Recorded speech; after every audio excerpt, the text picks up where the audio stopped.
부활의 주님이 여러분과 함께 주님을 찬양합시다.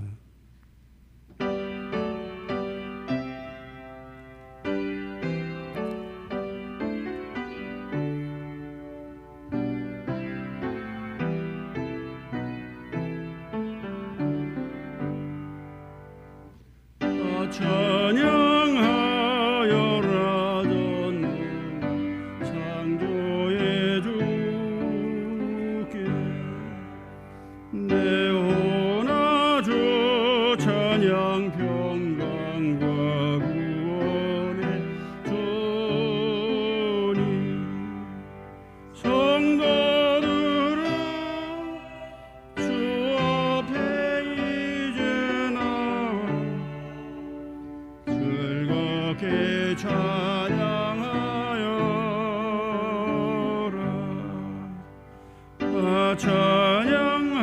찬양하여라 놀라운 만유의 주께 포근한 날개 민들 품어 주시는 주님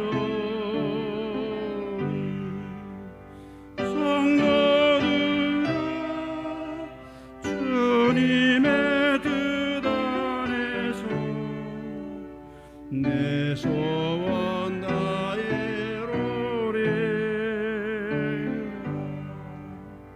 다 찬양하여라 온 몸과 마음을 바쳐 이 세상 만물이 주 앞에 다 나와 찬양 성도들아 기쁘게 소리 넣어 영원히 찬양하라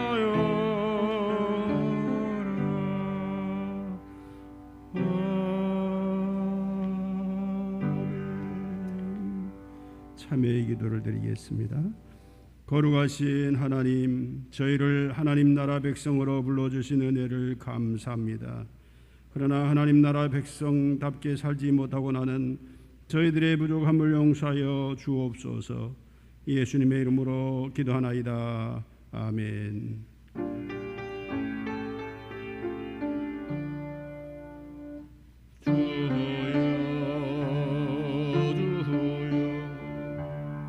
우리를 불쌍히 여기소서.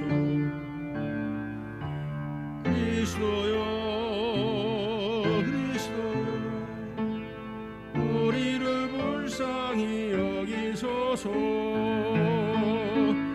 주여 주여 우리를 불쌍히 여기소서.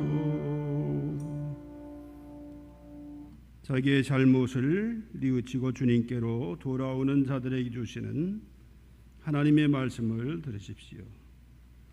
내 이름을 위하여 내가 노하기를 더디할 것이며 내 영광을 위하여 내가 참고 너를 멸절하지 아니하리라. 아멘.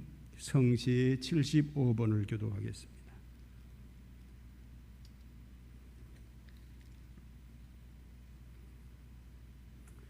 그러므로 내가 너희에게 이르노니 목숨을 위하여 무엇을 먹을까, 무엇을 마실까, 몸을 위하여 무엇을 입을까 염려하지 말라.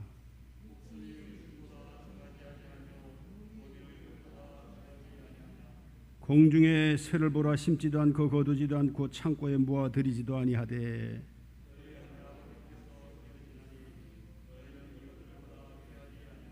너희 중에 누가 염려함으로 그 길을 한 자라도 더할 수 있겠느냐. 들의 백합화가 어떻게 자라는가 생각하여 보라. 그러므로 염려하여 이르기를 무엇을 먹을까, 무엇을 마실까, 무엇을 입을까 하지 말라.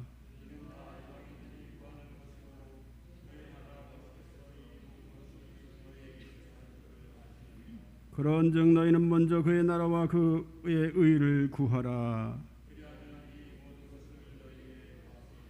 아멘.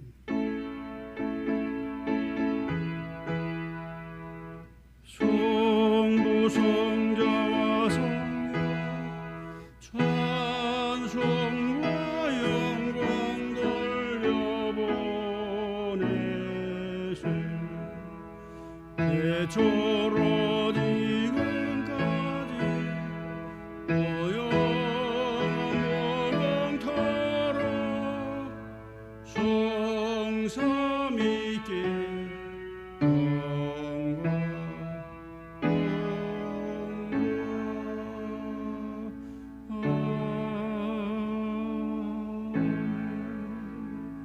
다 같이 기도하겠습니다.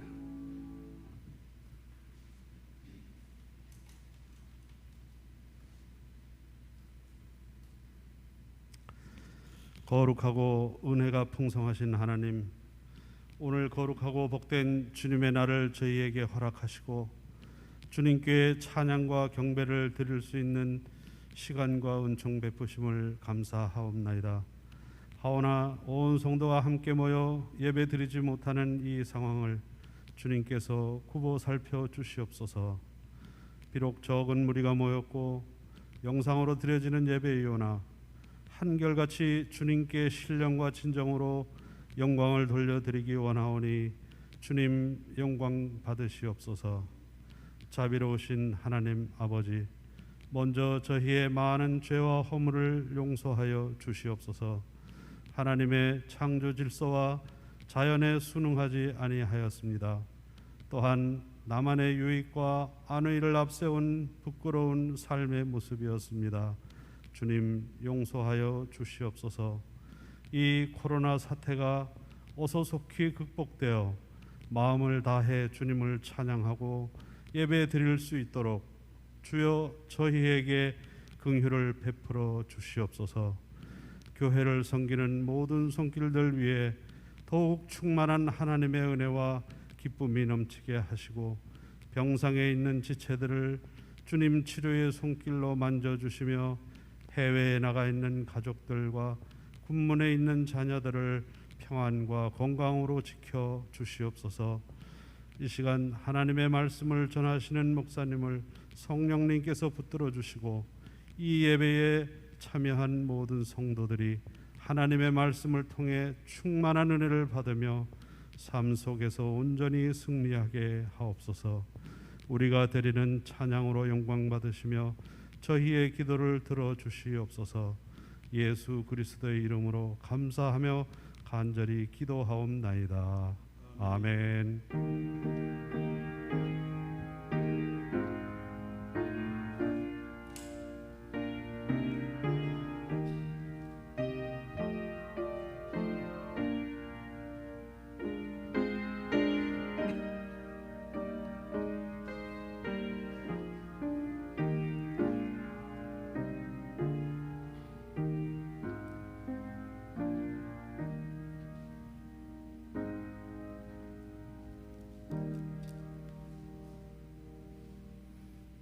하나님의 말씀 요한복음 6장 24절에서부터 35절까지입니다.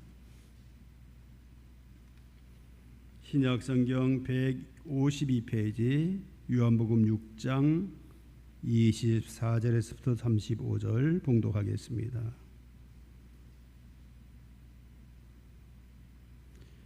무리가 거기에 예수도 안 계시고 제자들도 없음을 보고 곧 배들을 타고 예수를 찾으러 가버나움으로 가서 바다 건너편에서 만나 랍비여 언제 여기 오셨나이까 하니 예수께서 대답하여 이르시되 내가 진실로 진실로 너희에게 이르노니 너희가 나를 찾는 것은 표적을 본 까닭이 아니여 떡을 먹고 배부른 까닭이로다. 썩을 양식을 위하여 일하지 말고 영생하도록 있는 양식을 위하여 하라. 이 양식은 인자가 너희에게 주리니 인자는 아버지 하나님께서 인치신 자니라. 그들이 묻되 우리가 어떻게 하여 하나님의 일을 하오리이까? 예수께서 대답하여 이르시되 하나님께서 보내신 이를 믿는 것이 하나님의 일이니라 하시니 그들이 묻되 그러면 우리가 보고 당신을 믿도록 행하시는 표적이 무엇이니까? 하시는 일이 무엇이니까? 기록된 바 하늘에서 그들에게 떡을 주어 먹게 하였다 함과 같이 우리 조상들은 광야에서 만나를 먹었나이다. 예수께서 이르시되 내가 진실로 진실로 너에게 이르노니 모세가 너에게 하늘로부터 떡을 준 것이 아니라 내 아버지께서 너에게 하늘로부터 참 떡을 주시나니 하나님의 떡은 하늘에서 내려 세상에 생명을 주는 것이니라. 그들이 이르되 주여 이 떡을 항상 우리에게 주소서. 예수께서 이르시되 나는 생명의 떡이니 내게 오는 자는 결코 줄이지 아니할 터요 나를 믿는 자는 영원히 목마르지 아니하리라. 아멘.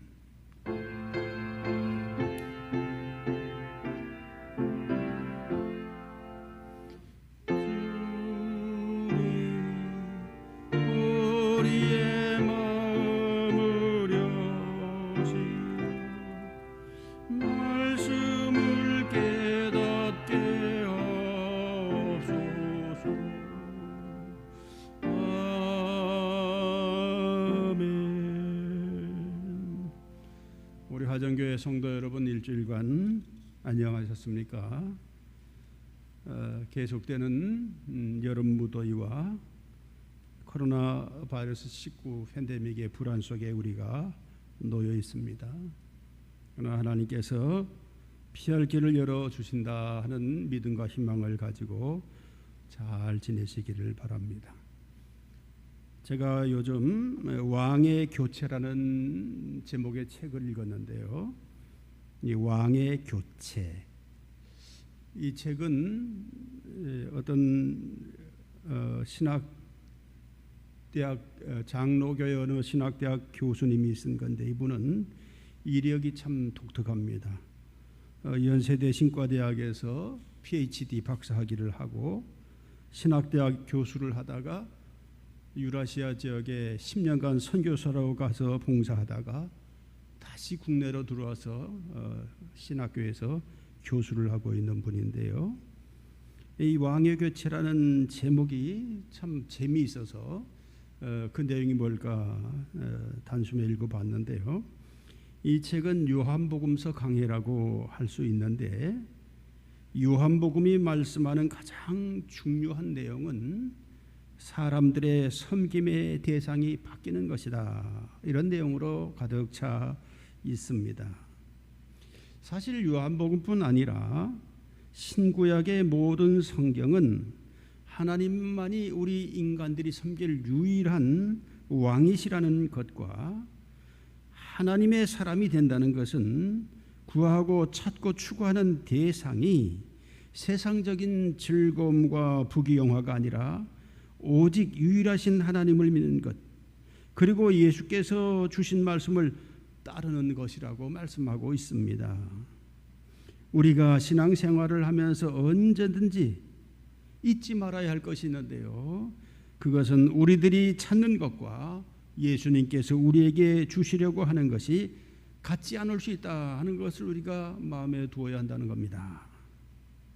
오늘 읽은 말씀은 예수님이 오병이어의 기적을 행하신 후에 당신을 붙들어 임금으로 삼으려는 무리들을 피하여 산으로 가셨는데, 그 예수님께서 이튿날 가버나움에까지 찾아온 무리들에게 말씀하신 것입니다. 예수님은 그들에게 너희가 나를 찾는 것은 표적을 본 까닭이 아니요 떡을 먹고 배부른 까닭이로다 라고 말씀하셨습니다.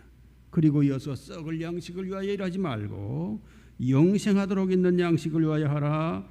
그것을 내가 너에게 주겠다, 이렇게 말씀하셨습니다.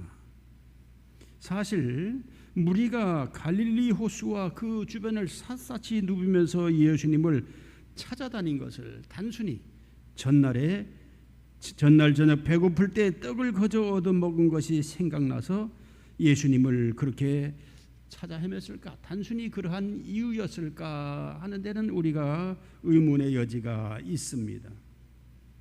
로마 세력을 막아내지 못하여 나라가 로마의 식민 국가가 되게 한 왕과 지도자들은 자기들 배불리기에 급급하고 민족을 하나님께로 잘 이끌어야 할 지도자들인 제사장들은 타락하고 하나님에 대한 믿음이 으뜸이라고 자부하던 바리새인이나 사두개인들과 같은 종교 지도자들, 이 사람들은 하나님의 말씀이 아닌 자기들의 교리와 편견으로 똘똘 뭉쳐서 이웃을 정죄하는 일에 열심하면서 가뜩이나 암울한 사회를 더욱 절망스럽게 만들던 때였습니다. 그러한 때에 요한이 나타나서 요단강에서 세례를 베풀며 하나님 나라가 가까이 왔다, 회개하라, 이렇게 선포하자 이스라엘 백성은 드디어 기다리던 메시아가 오셨나 보다 하는 희망을 가지고 그리 몰려갔었습니다. 그러나 얼마 되지 않아 세례 요한이 헤롯에 의해서 죽임을 당하자 희망을 잃어버리게 되었습니다. 그때 예수님께서 나타나셔서 회개하라, 하나님 나라가 가까이 왔다고 선포하시자 사람들이 이제는 예수님을 따라 나선 것입니다. 하나님이 약속하신 메시아를 목말라 사모하며 기다리던 그들은 예수님이야말로 하나님께서 보내주신 민족의 해방과 자유를 가져다 줄 메시아가 아닐까 하는 그 기대를 가지고 찾아온 것이었습니다. 그러니까 밤새껏 예수님을 찾아온 그 무리들은 어떤 사회, 정치, 종교적인 그러한 목마름, 그런 것이 있었는데 첫날 예수님이 오병이어의 기적을 일으키는 걸 보고 이분이야말로 우리가 찾던 그분이고 만나면 무언가 해결책이 있지 않을까라는 간절한 마음을 가지고 찾아왔던 것입니다.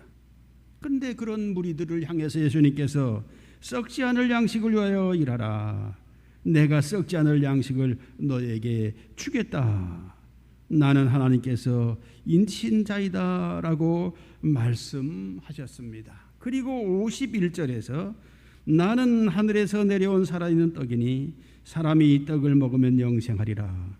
내가 줄 떡은 곧 세상의 생명을 위한 내 살이로라. 이렇게 말씀하셨습니다. 그들이 찾고 있는 것과 예수님이 주시려고 하는 것이 조금 차이가 있는 것을 여기서 우리가 암시받을 수 있습니다.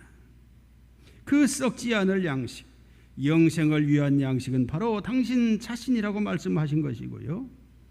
오병이어의 기적을 체험한 무리가 예수님을 찾아온 것은 사회 정치적인 어떤 그런 기대감을 가지고 온 것이었습니다만은 예수님은 그들의 기대와는 다른 말씀을 하시면서 그들이 찾는 떡이 뭔가 다른 것이다 라고 말씀하신 것이죠. 좀 유치한 얘기 같습니다만은 먹기 위해 사느냐 살기 위해서 먹느냐 이런 말들을 우리가 많이 들어보았습니다. 뭐라고 한마디로 대답하기 힘든 질문입니다. 그런데 분명한 것은 인간의 죄의 문제, 부정과 부패의 문제는 대부분 먹는 것, 즉 떡과 관련이 있습니다. 돈, 황금, 쌀 같은 것은 결국 떡이죠. 썩을 양식입니다. 그러나 썩을 양식이라 하더라도 인간에게 중요하지 않은 것은 아닙니다. 우리가 어떻게 떡을 먹지 않고 밥을 먹지 않고 살 수 있겠습니까? 아무도 먹지 않고는 생존할 수 없습니다. 물질 또는 떡은 어떤 생명체이든지 이 세상에 생존하게 하시기 위하여 하나님께서 먹이로 주시는 것입니다. 그런데 문제는 인간은 남보다 더 많이 소유하고 쌓아놓고 즐기려는 본능을 가지고 있는데 그 본능을 어떻게 잘 조절하느냐의 문제입니다. 떡의 소유와 향락을 추구하는 본능을 다스리고 절제할 줄 아는 사람은 자신의 삶을 풍성하게 하고 이웃에게도 유익을 가져다 줄 수 있습니다. 그러나 그렇지 못한 사람은 결국 자신의 삶을 파멸에 빠지게 할 것입니다. 너희가 어제 내게 떡을 얻어먹은 것 때문에 나를 찾아왔느냐? 내가 떡의 문제를 해결해 줄 사람으로 보이느냐? 아니다. 너희들이 틀렸다. 너희가 마음과 정성을 다해 찾아야 할 것은 썩을 양식이 아니라 썩지 않을 양식, 곧 이 세상의 생명을 위해 온 내 살이다. 내가 영원히 썩지 않을 양식이다. 너는 나를 먹어야 된다. 이런 말씀을 하신 것입니다. 예수님의 이 말씀은 당신을 찾아온 무리들에게 이제는 추구하는 것을 바꿔야 한다는 말씀을 하신 것입니다. 떡으로 상징되는 돈과 권력에 대한 탐닉은 믿음과 의와 정의와 자비를 해치고 세상을 망가뜨립니다. 세상이 추구하는 방식으로 아무리 해봐도 세상은 변하지 않는다는 것을 말씀하신 것입니다. 앞에서 말씀드린 것처럼 그들은 암울한 시대의 정치, 사회, 종교적인 목마름을 해결하기 위해서 예수님을 찾은 것이었겠지만 예수님은 그런 것마저도 썩어질 세상의 양식을 얻으려고 일하는 것으로 말씀하셨습니다. 그러나 당신을 보내신 하나님 아버지의 뜻을 따라 예수 그리스도를 먹는 것, 말씀을 듣고 순종하는 삶이죠. 그것이 진정한 생명을 누리는 것이 되고 세상을 변화시키는 토대가 된다는 말씀이었습니다. 우리의 신앙이 자칫 우리 스스로 쳐놓은 울타리에 갇힐 수 있습니다. 욥기 1장에 보면 욥을 시험하여 보자고 하나님께 제의했던 사탄이 이렇게 말하는 것이 기록되어 있습니다. 욥이 어찌 까닭없이 하나님을 경외하리이까? 주께서 그와 그의 집과 그의 모든 소유물을 울타리로 두르심 때문이 아니니까. 주께서 그의 손으로 하는 바를 복되게 하사 그의 소유물이 땅에 넘치게 하셨음이니이다. 이제 주의 손을 펴서 그의 모든 소유물을 치소서. 그리하시면 틀림없이 주를 향하여 욕하지 않겠나이까. 사탄이 하나님께 그렇게 말합니다. 이 말에 사탄의 수준이 그대로 나타나 있습니다. 하나님이 욥에게 부귀영화를 주시고 그것을 울타리로 막아 보호해 주신 것 때문에 욥이 하나님을 경외하며 악에서 떠나 살았지. 하나님이 그 울타리를 걷어내시면 욥이 금방 하나님을 배반하고 저주할 것이라는 것이 사탄의 판단이었습니다. 만일 우리가 부귀영화의 획득과 쌓아놓음을 믿음의 목표로 생각한다면 하나님께 욥을 시험하자고 제안하였던 사탄의 수준과 같습니다. 우리가 자칫 잘못하여 울타리에 갇혀서는 안 되겠습니다. 사람들이 갈망하는 복, 소유의 풍성함이 곧 믿음의 목표인 것처럼 되어버리면 안 된다는 말씀입니다. 사람을 여러 가지로 우리가 분류해 볼 수 있지만 저는 이렇게 한번 분류해 보고 싶습니다. 목적 지향적인 사람이 있고 관계 지향적인 사람이 있다는 겁니다. 성향상. 목적 지향적인 사람은 자기 이익, 출세, 성공, 풍성한 소유, 명예, 권력을 지향하면서 그것이 인생의 목표이고 또 신앙생활의 목표인 것으로 생각합니다. 목적 지향적인 사람은 이웃을 그래서 잘 보지 못합니다. 출세 지향적인 사람은 앞만 보지 곁을 잘 보지 않습니다. 그런 사람은 당연히 같이 나누어 먹을 생각을 할 줄 모르고 혼자 먹으려고 합니다. 그런데 관계지향적인 사람은 조금 다릅니다. 관계지향적인 사람은 항상 하나님과 자신의 관계, 자신과 이웃과의 관계를 중요하게 생각합니다.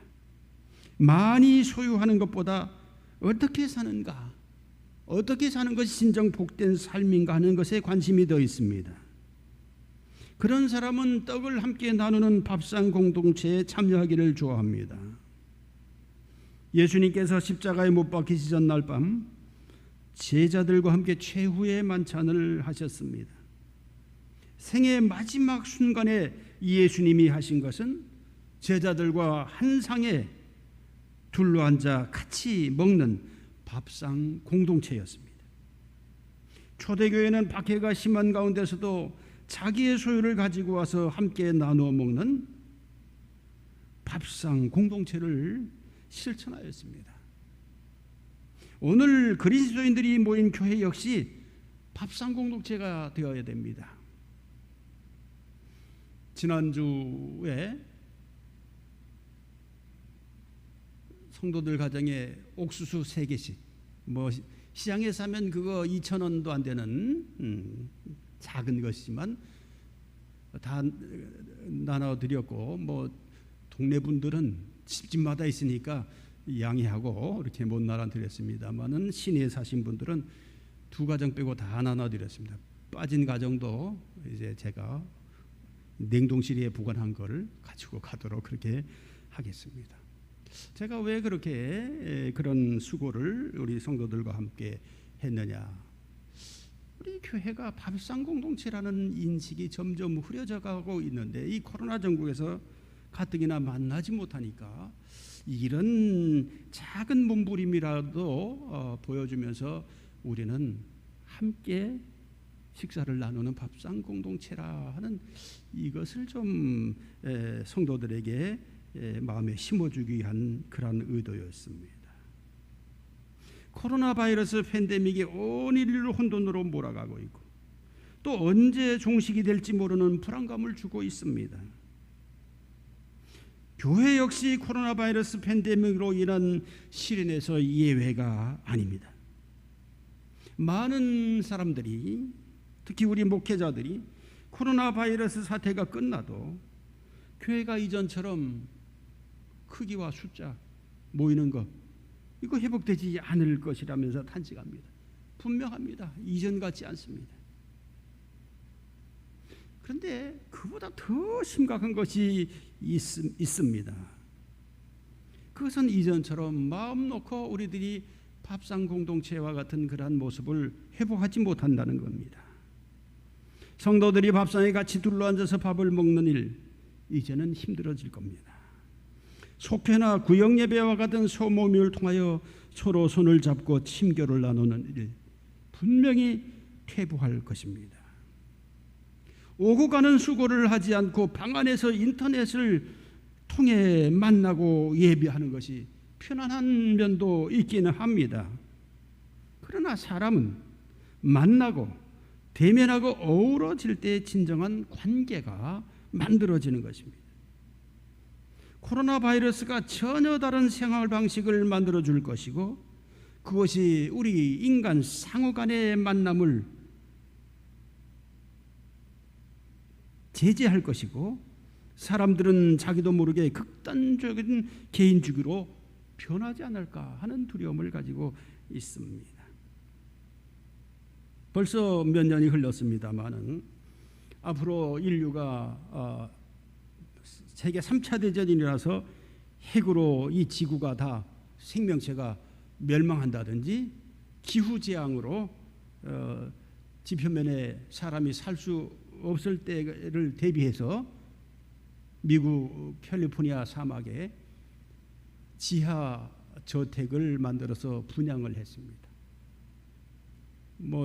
자세한 수치는 기억하지 못합니다만은 우리 돈으로 수백억씩 되는 지하, 그 바로 위에 핵폭탄이 떨어져도 까딱 없고, 그 안에 의료시설, 먹는 거, 주방 다 아주 무궁화 5개 호텔보다 더 화려하게 잘 차린, 그래서 4년 동안인가 한 집안 식구가 생존할 수 있는 그런 것을 분양해서 미국의 부자들이 여러 사람이 그것을 분양받고 있습니다. 제가 그걸 보면서 참 헛웃음을 쳤습니다. 그렇게 살아서 뭘 하겠다는 겁니까? 이웃과 더불어서 온 인류가 같이 하나님께서 만드신 이 창조 세계에서 손붙잡고 사는 것이 의미가 있는 거지. 자기 식구들만 몇 명 거기서 4년 동안 더 살아보니 뭐하냐 말이죠. 그게 무슨 의미가 있겠느냐 하는 것입니다. 코로나 바이러스가 이제 인류와 함께 영원히 같이 갈 것이라는 전망도 합니다만은, 제가 극단적인 그러한 예를 들었습니다만은, 사람들이 점점 만나지 못하고 그러다 보니까 자기도 모르게 핸드폰, 컴퓨터로 빠져들고 사람을 만남을 회피하는 그런 개인주의적인 그런 모습으로 변하지 않을까. 이것은 참 심각한 문제라고 생각하고 기도하고 있습니다. 예수님이 십자가에 달리시기 전날까지 제자들과 함께 하셨던 최후의 만찬은 이 밥상 공동체가 얼마나 중요한 것을 보여주신 것이었고요. 초대교인들의 유무상통과 함께 떡을 뗀과 같은 밥상 공동체가 교회의 기초가 되었음을 우리는 기억해야 합니다. 그런데 앞으로는 함께 밥상에 둘러앉는 것도, 성도들끼리 오가며 교제하는 것이 힘들어질 것이니 교회의 부흥은 옛날 이야기처럼 들리게 될지도 모릅니다. 그렇지만 형태나 패러다임은 달라질지라도 교회가 밥상 공동체의 정신은 어떤 모양이라든지 살려내야 합니다. 그 과제가 우리에게 있습니다. 밥상 공동체는 유무상통을 통해서 이루어집니다. 그것은 자기의 소유물을 둘러싸고 있는 울타리를 걷어내야만 가능합니다. 울타리를 걷어내는 것은 우리가 찾는 것이 이 세상의 가치가 아니며 오직 하나님의 말씀이 우리의 목표이며 수단이며 전부라는 믿음을 가질 때 가능합니다. 예수를 믿는다면서도 복, 소유의 풍성함만 갈망한다면 그것은 하나님의 기대를 저버리고 영원한 생명을 잃는 길에 서는 것이라고 저는 믿습니다. 너희가 나를 찾는 것은 표징을 보았기 때문이 아니라 떡을 먹고 배불렀기 때문이라고 하신 예수님의 말씀이 나 자신에게 주시는 말씀 아닌가 하고 되새겨볼 필요가 있습니다.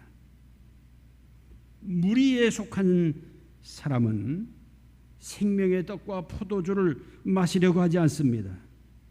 그러나 하나님 앞에 정직하게 서는 사람, 예수님의 말씀을 귀담아 듣는 사람은 생명의 떡과 포도주를 마십니다. 예수님은 영원하시고 거룩하신 생명의 떡이십니다. 예수님은 우리에게 당신을 일용할 양식으로 먹고 마시라고 하셨습니다. 하나님을 향한 나의 기대가 아니라 나를 향한 하나님의 기대를 충족시키며 사는 것이 그리스도인의 삶의 내용이 되어야 하고 목표가 되어야 합니다. 그렇게 살면서 예수님을 닮아가고 예수님께서 우리에게 주신 사명을 감당하는 사람이 되어가는 것이라고 믿습니다. 오늘의 말씀을 잠깐 묵상하겠습니다.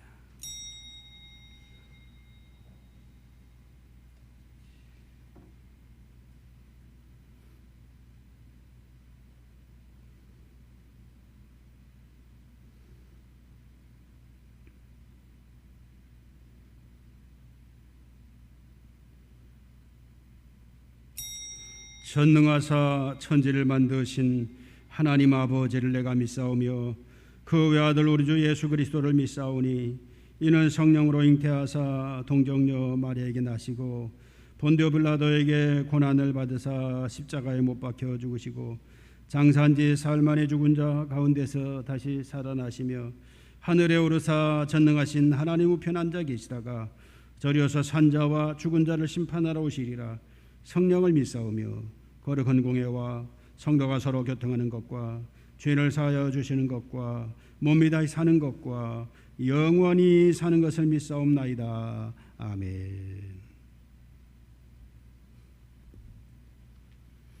찬송 350장을 하시겠습니다.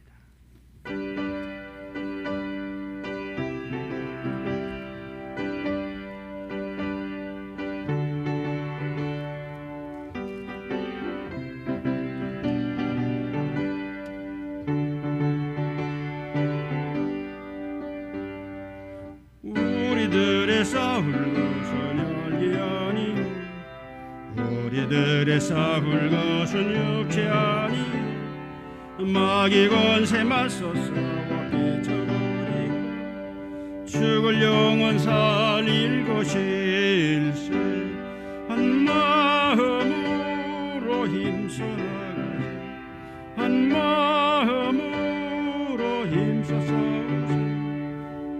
마귀 군사들과 힘써 싸워서 승전거로를 이기까지 우리들이 이룬 값을 우리들이 가진 영천자라니 하나님께 받아 영화의 복 거룩하신 말씀이로다. 한 마음으로 힘써 나가세 한 마음으로 힘써 싸우세. 가마의 군사들과 힘써 싸워서 승전거로를 이기까지 악한 마귀 제한을 향할지라도 우리들의 내전에 주 앞서가시니 주저 말고 용감하게 힘써 싸우세. 최후 승리 얻을 때까지 한 마음으로 힘써 나가세 한 마음으로 힘써 싸우세. 악한 마귀 군사들과 힘써 싸워서 승전거를 이기까지 죄악 중에 빠진 사람들을 이우쳐 십자가에 달린 예수 믿기만 하면 위대한 데 빠진 영원 구원 얻어서 천국 백성 될 것임일세. 한 마음으로 힘써서 한 마음으로 힘써서 악한 마귀 군사들과 힘써 싸워서 승전거로를 이기까지.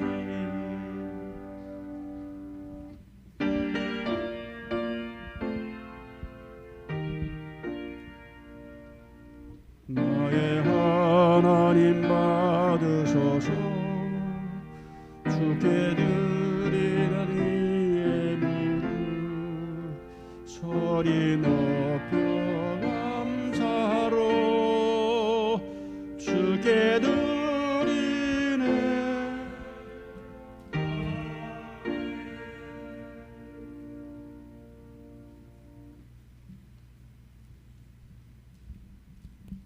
거룩하시고 전능하신 하나님, 오늘 주님 앞에 성별한 예물 드리오니 받으시옵소서. 주님 손에 올려 쓰셔서 이 땅에 하나님의 선교 역사가 날로 날로 부흥되게 하여 주시기를 바랍니다. 주님 앞에 바친 손길마다 하늘에 신령한 복을 내려주시고 주님의 위로와 평화가 가득 넘치는 하루하루가 되게 하시며 손으로 하는 일이 복되고 가는 발걸음 머무는 곳에서 주님의 복을 전하는 복의 전달자의 역할을 잘 감당하게 하여 주옵소서. 예수님의 이름으로 봉헌기도 올려옵나이다. 아멘.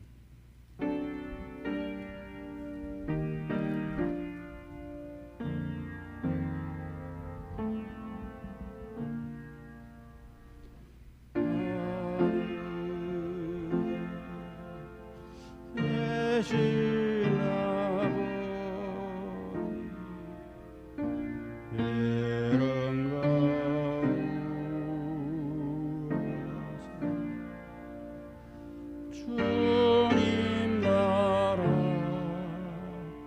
임하시고 뜻이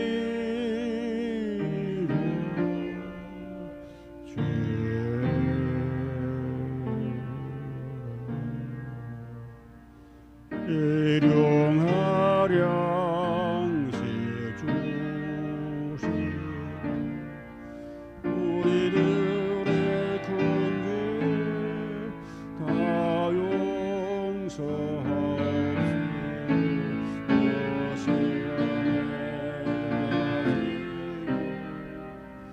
악에서 구원하소서. 되게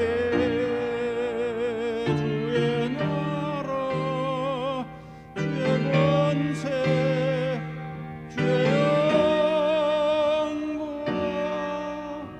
영원히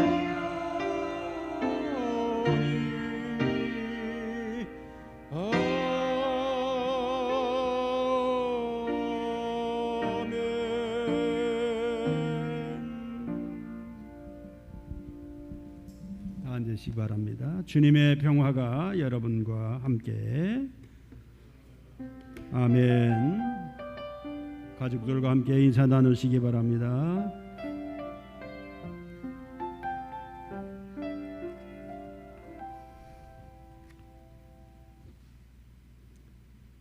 방역 수칙 4단계 연장으로 인해서 다음 주까지 비대면 예배로 계획되어 있습니다만은 아마 다음 주에 정부에서 또 어떻게 발표가 될지 모르겠습니다. 예정대로 다음 주까지만 그렇게 비대면으로 하고 좀 단계가 하향 조정되기를 기도할 뿐입니다. 새벽 기도와 속회는 계속 줌을 통해서 하고 있습니다. 수요일도 그렇습니다. 잘 참여해 주시기 바라고요. 이런 팬데믹 사태에서 우리의 신앙이 나태해지지 않도록 조심해야 되겠습니다. 우리 박고은 집사가 다음 주 목요일 8월 5일에 출산을 위해서 수술을 받기로 예정되어 있습니다. 기도해 주시기를 바랍니다. 건강하게 산모나 아이가 건강할 수 있도록 기도해 주시기 바랍니다. 8번 친구들과 함께하는 4.16 생명안전공원 예배가 오늘 오후 5시 줌으로 진행됩니다. 관심 가지시고 우리 성도님들도 들어와 주시기를 바랍니다. 그래서 안산에서 이렇게 줌으로 방송을 할 만한 최적한 곳이 우리 화정교회여서 우리 교회에서 계속 그렇게 자리 장소를 제공하고 있습니다. 이제 비록 부어지는 못하지만 모여서 함께 친교를 나누지는 못하지만 서로를 위해서 여러분의 삶의 자리에서 기도로 교통하시고 기도 많이 해 주시기를 바랍니다. 다 같이 일어나셔서 파송에 찬송하겠습니다.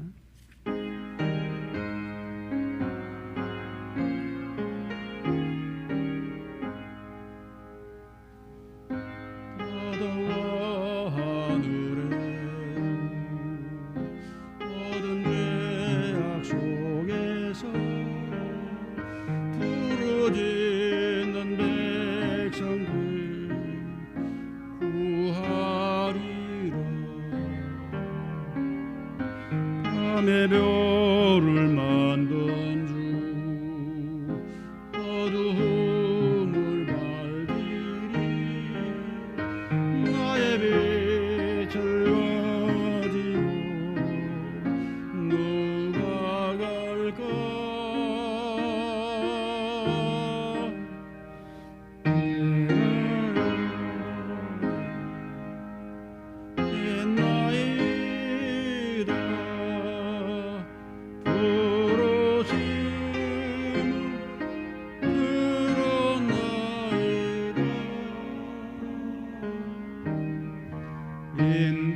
인도하사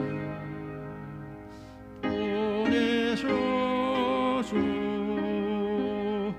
주의 백성 섬기오리 성부, 성자, 성령 삼위일체 우리 주님께서 주시는 위로와 평화가 오늘 주님 앞에 모여 하나님의 말씀을 들며 주님을 찬양하며 예배를 드린 우리 모든 성도들과 영원토록 함께 하시옵기를 간절히 축원하옵나이다. 아멘.